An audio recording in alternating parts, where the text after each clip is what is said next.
سلامونه پښتانه مینه درنو ملګرو په دې هیله چې تاسو به ټول ښه او روغ اوسئ. ملګرو زموږ نننۍ ویډیو په دې هکله ده چې څنګه کولی شو د بل چا د موبایل میسج د بل چا د سیم کارت میسج په خپل موبایل کې وګورو او هغه حالن کې په دې پوه هم نه وي چې زما میسج زما د موبایل میسج بل څوک ګوري.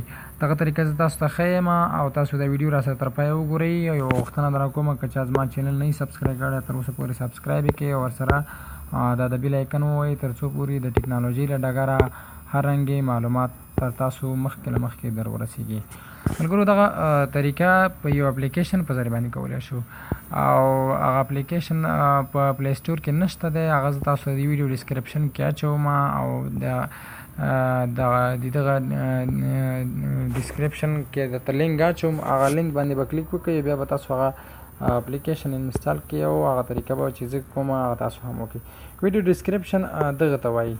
د باندې چې کلیک وکړئ تاسو ته پوره معلومات د دې راځي او چې کله په دې باندې کلیک وکړئ داسې په دې لینک باندې کلیک وکړئ. ګورئ زه کلیک کوم دلته ګورئ طریقه دا درته ښیم. ګوره دلته چې دا په دې درې نښانو باندې کلیک وکړئ دلته نو دلته دا لاندې ګوره دې ځای کې دا د ویډیو ډسکرپشن دی. په دغه ځای کې ما تاسو ته لینک ایښی دی د دې ویډیو د دې اپلیکیشن هغه تاسو انسټال کړئ او طریقه زه تاسو ته ښیم راځئ. نو دغه اپلیکیشن ما سره شته دی ملګرو. ما هم د ګوګل نه ډاونلوډ کړی دی او تاسو چې کله ډاونلوډ کړو د ګوګل نه بیا به موبایل ته ډاونلوډ کېږي بیا د موبایل نه وروسته بیا یو ځل بیا ډاونلوډینګ غواړي. دا به کلیک کړئ ملګرو. یو څو سیټینګ درته ښیم دلته بیا راشئ په دې به کلیک وکړئ.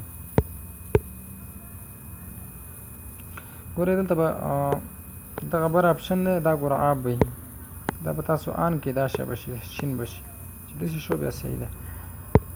تر دې وروسته به دا اپلیکیشن یاد ساتئ د هغه چا په موبایل کې به انسټال کړئ چې د چا په موبایل کې د چا د نمبر نه غواړئ تاسو میسج ځان ته هغه کړئ. مطلب اوس دا زما نه موبایل دی زه دې کې د یو بل ملګري نمبر اچوم نو کله چې زما د موبایل ته میسج راځي او دغه نمبر چې ما پکې واچولو اتومات ډول به ما دا میسج دې ملګري ته ځي. ګورئ زه بیا وایم کله چې هم دا یو چا ملګري موبایل میسج غواړئ د هماغه موبایل کې به دا اپلیکیشن انسټال کړئ او بیا به پکې خپل نمبر ورکړئ. اوس زه دلته یو نمبر ورکوم خپل یو نمبر به ورکړم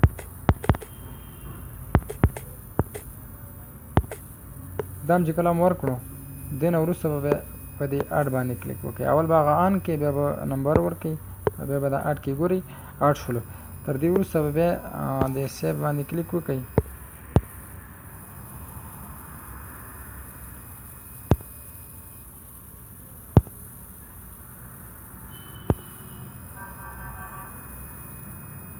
بس یو اعلان راځي دغه ټیم کې بس سیو باندې کلیک وکړئ. نور څه مسله پکې نشته دی. ګوره زه سیو باندې کلیک کوم ما ته نور څه نه راکړي خو زه داسې وځم ورنه چې ووتم.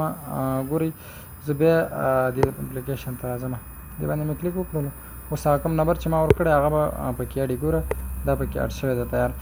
نو هر کله چې غواړئ بیرته دا ورنه لرې کړئ یعنې چې ونه غواړئ میسج ورکړو بیرته غیر فعاله کړئ تاسو به راشئ دا به آپ کړئ دا بره دا ځای به هغه کړئ دا به آپ کړئ او دا سټاپ به ووایئ او بس سیو به کلیک کړئ نو ستاسو هغه نمبر به ونه ډیلیټ شي. یا په دې باندې داسې کلیک وکړئ دا ډیلیټ کړئ بس خلاص نور مسله پکې نشته. ملګرو دغه طریقه په دې هیله چې تاسو یې غلط استفاده ترې ونه کوئ او مثبته طریقه د دغه ویډیو نه وکړئ. والسلام علیکم ورحمت الله وبرکاته.